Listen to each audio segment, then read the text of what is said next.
let's get started on Module 5. Module 5, we will generate the data set that we'll use to train the model. So let's go ahead and open up the Jupyter Notebook.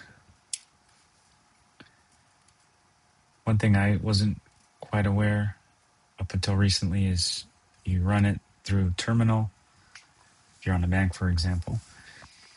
Then navigate to your directory, and you can just open this up here. So, like most of the modules, there's a little bit of setup you have to do. All this is kind of set up so that you can run it without having to do much or any writing of code yourself. But just to kind of run through some of the basics, and then you can go through and look at all the specifics.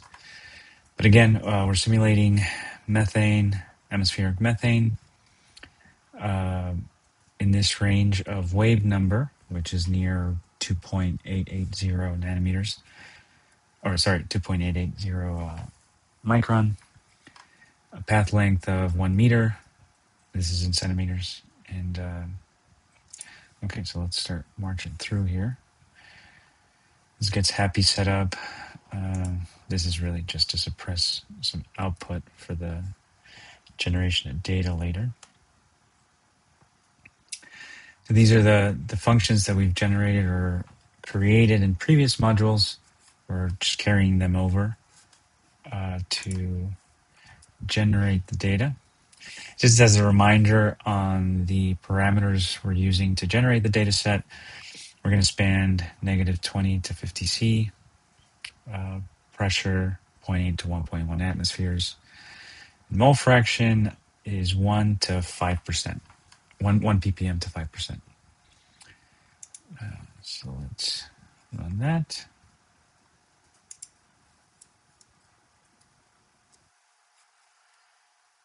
And we're going to use this parameter set to sample the creation of for the creation of the 1 million scans.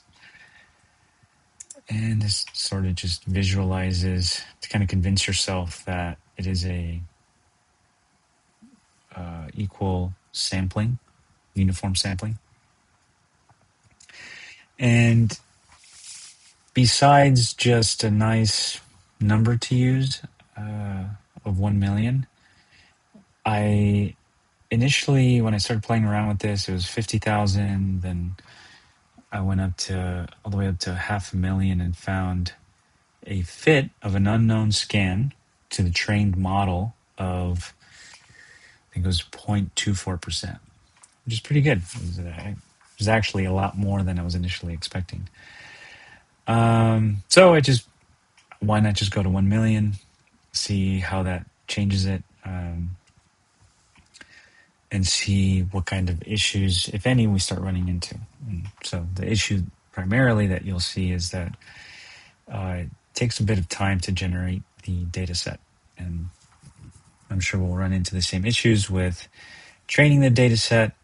So then comes the fun part, I think, is exploring ways to modify the code and the generation of the data set to make it a lot faster. I was able to train or to generate the data set on some CPUs previously to reduce the time from, I think it was like hour and a half down to 3 minutes. So I'll show something like that as well, but this is our first shot. Because of the way HiTran works, it really doesn't lend itself as is, as the HiTran API exists. It doesn't immediately lend itself to parallelization. So we're going to just use the local CPU, my computer, and you can use your local computer to run this. Okay. Just initialize some things. some functions to generate the data set. This is sort of the structure and the type of data file that we're using. It's an H5. Hadn't used them before working on this project, but it does make it quite easy to carry around and add to, take away a massive data set. You know, well, relatively massive compared to the size of an individual scan. For example, the one we'll end up generating on my computer is 112 gigs, which is sizable for just spectroscopy data. But it's structured in this way. Essentially, this is what we're going to feed into the learning model or to train the model. And it's a range of wave number, transmitted intensity, absorbance spectra,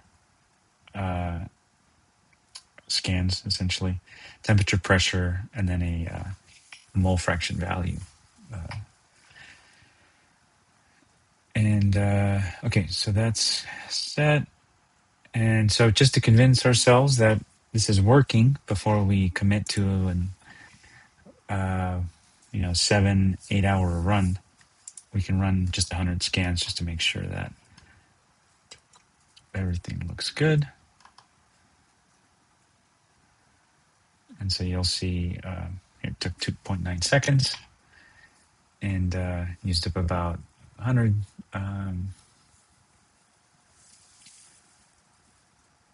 about 10 megabytes. And you can choose where to store it. Okay, so now we can go ahead and just kind of spot check. This is what it looks like. These are scan 26, scan 50, scan 62, scan 82. Varying levels of temperature, pressure, mole fraction. Kind of neat. That all checks out. And we'll do the same with the detector traces. So at low absorbance, low mole fraction, scan 26, about 1,000 ppm.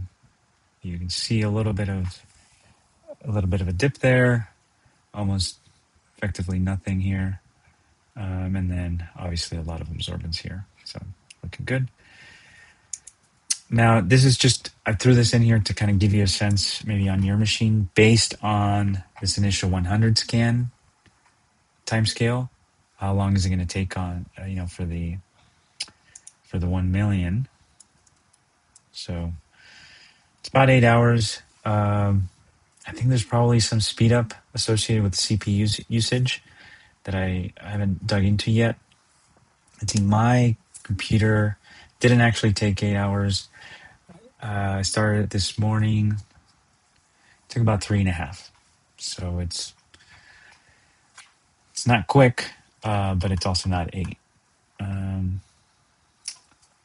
Again, just be careful. And actually, I should mention, wherever you're storing this, when you go to the dataset path, as soon as it's done, make sure to go in there and just change the name. Because if you're playing around with this at all, and you accidentally run this cell, it'll obviously overwrite your initial dataset that took you, 3.5 hours or more to run. And it's happened to me. Well, it happened to me where it overwrote, essentially started from scratch again. And I did that more times than I'd like to admit. So just go ahead and save it. It'll just save you some time. I'm not going to run this cell because I've already done so. And it just saves it to the datasets folder, or this file path, dataset path. Okay, what you can do though is once it runs, just to kind of confirm that there are in fact that number of scans. Here's the expected scans and how many you actually got or it read from your file. Okay, and so then to put the data in a form that we can use for training, there's normalization, there's a normalization strategy that you use, and this is one aspect of the training that I haven't that I've done just kind of basics on. Haven't really explored how the normalization affects the training, which is something I'm, it's something I can dig deeper on. But effectively, what I did is I normalized all the scans by the maximum global absorbance, and then similar to temperature, pressure, mole fraction. Effectively, what you're trying to do is when you go to compare essentially what it's doing is it's doing some sort of mean difference from the simulated value. It's kind of like a root mean square attempt at trying to reduce the error that any given unknown scan has with a simulated scan in the dataset. DeepLearning.AI, I think, has really good basic introduction to deep learning, which I highly recommend, and maybe I'll include in the description of the video. It just kind of goes through and talks about how to normalize, different methods for normalizing, but you also want to do it because when it goes to look for a solution, if, for example, your values keep oscillating between, in this case, 1 and 50,000, you could run away into like runaway issues with the solution, the numeric solver that's trying to, there's a whole section of course of details that we can go into on how this all works. But effectively, you want to just limit it between 0 and 1, -1 and 1, make it very simple for the matching to occur, essentially. Okay. So this normalizes, this is what we use to normalize the data. This actually, it's kind of interesting. This will go ahead and actually normalize the data that you have.